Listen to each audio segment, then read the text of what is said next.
Good evening दोस्तों, स्वागत है आपका एक और नई वीडियो में। तो भाई इस वीडियो में हम आज बात करने वाले हैं रेलवे की चार्जशीट के बारे में। भाई रेलवे में दो तरह की चार्जशीट इशू की जाती हैं। एंड पहली बात तो ये चार्जशीट हम इशू करने से पहले और कौन सी होती है जानने से पहले हम बात करते हैं कि आपको चार्जशीट दे कौन सकता है। तो भाई पहली बात, चार्जशीट आपको इशू करने वाला आपका जो डिपार्टमेंट है, सेम डिपार्टमेंट का आपका सुपरवाइज़र होना चाहिए आपके हायर ग्रेड पे का। तो अगर आप मान लीजिए मैं इंजीनियरिंग डिपार्टमेंट में हूँ तो मुझे इंजीनियरिंग डिपार्टमेंट वाला ही कोई भी मेरा सुपरवाइज़र चार्जशीट इशू कर सकता है। मुझे ना तो ऑपरेटिंग वाला कोई भी ऑफिसर चार्जशीट इशू कर सकता है, ना ही किसी अदर डिपार्टमेंट वाला। तो अब बात करते हैं भाई, हम रेलवे में दो तरह की चार्जशीट होती हैं। एक तो होती है माइनर पेनल्टीज़ के लिए, एक होती है मेजर पेनल्टीज़ के लिए। तो माइनर पेनल्टीज़ के लिए SF11 दी जाती है और मेजर पेनल्टीज़ के लिए SF5 दी जाती है। उसमें बात सस्पेंशन तक भी है और भी बहुत आगे तक चली जाती है। भाई फ़िलहाल हम आज इस वीडियो में बात करने वाले हैं SF11 के बारे में। तो भाई मुझे एक चार्जशीट मिला है SF11। भाई ये रीज़न क्या था मिलने का, क्यों मिला, कब मिला, तो वो सारा अभी हम इस वीडियो में डिस्कस करने वाले हैं। तो चलिए भाई वीडियो एक बार शुरू करते हैं। एंड भाई जैसा कि अभी मेरे हाथ में भाई ये मेरा चार्जशीट है जो मैं आपको अभी स्क्रीन पे दिखाता हूँ।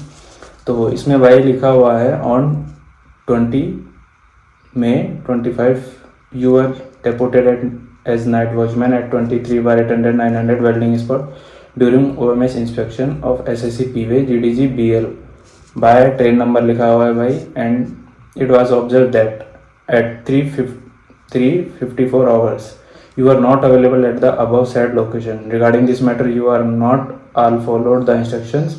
It is purely showing the negligence on the duty and violating the working rules.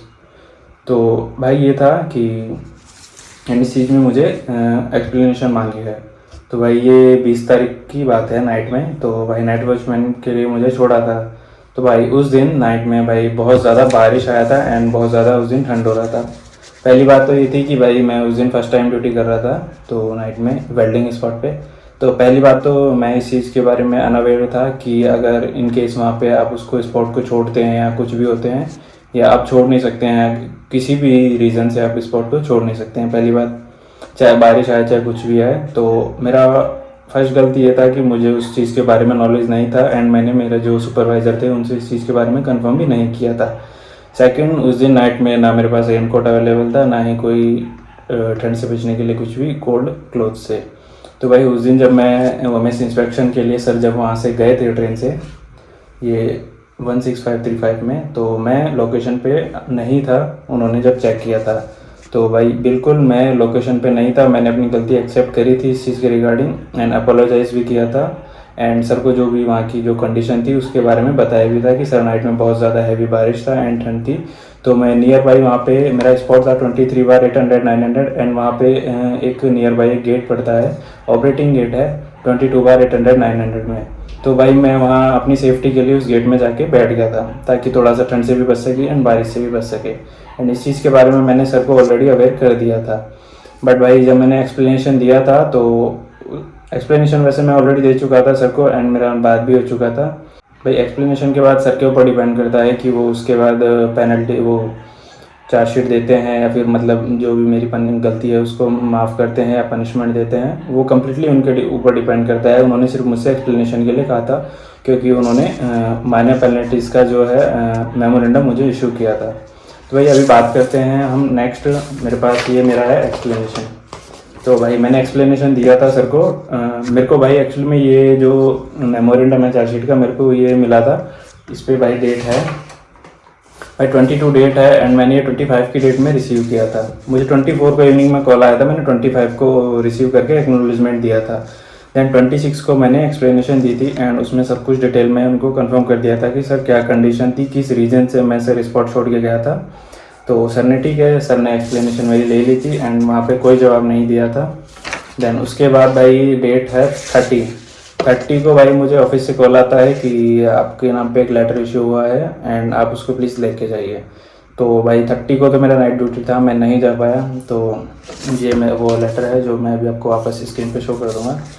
तो ठीक है, मैंने ये 31 को रिसीव किया था। तो भाई इसमें क्लियरली मेंशन है कि जो मेरी एक्सप्लेनेशन थी उससे सर संतुष्ट नहीं है और जो उन्होंने जो डिसीजन है वो मेरे अगेंस्ट दिया है।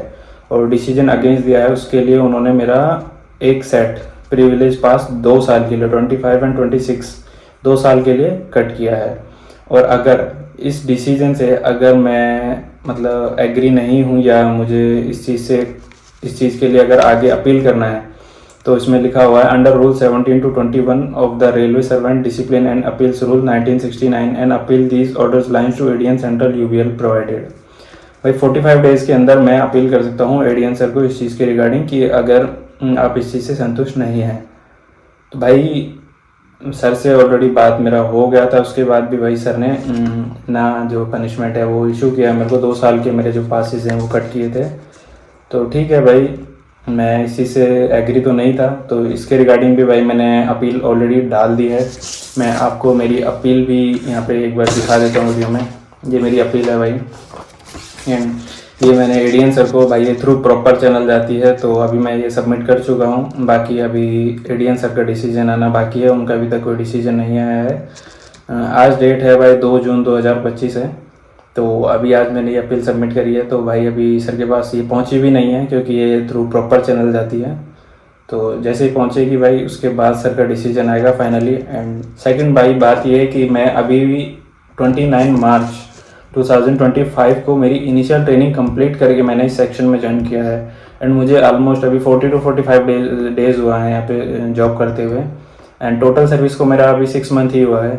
तो भाई इस चीज़ के बारे में मेरा कोई भी अवेयरनेस किसी भी तरीके का नहीं था। अगर मुझे ये चीज़ नॉलेज होती, मेरी नॉलेज में होती किसी भी तरीके से, तो शायद मैं ये गलती नहीं करता।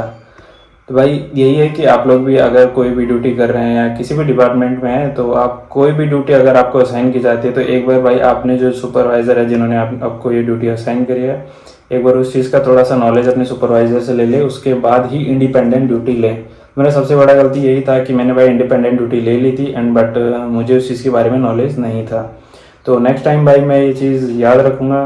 एंड फिलहाल भाई अभी चार्जशीट तो आ चुकी है, बाकी कोई पनिशमेंट ज़्यादा हैवी नहीं है। बट भाई मैं अभी यहाँ कर्नाटक में जॉब करता हूँ एंड मैं राजस्थान स्टेट से बिलोंग करता हूँ। तो भाई हाँ, पास मेरे लिए बहुत ज़्यादा इंपॉर्टेंट था एंड वो भी 2 साल के मेरे होल्ड पे किए थे, तो इसी वजह से मैंने भाई अपील डाला है। बाकी देखते हैं भाई डिसीजन आने के बाद कि क्या रहता है क्या नहीं रहता है। बाकी भाई मिलते हैं नेक्स्ट वीडियो में, तब तक के लिए बाय।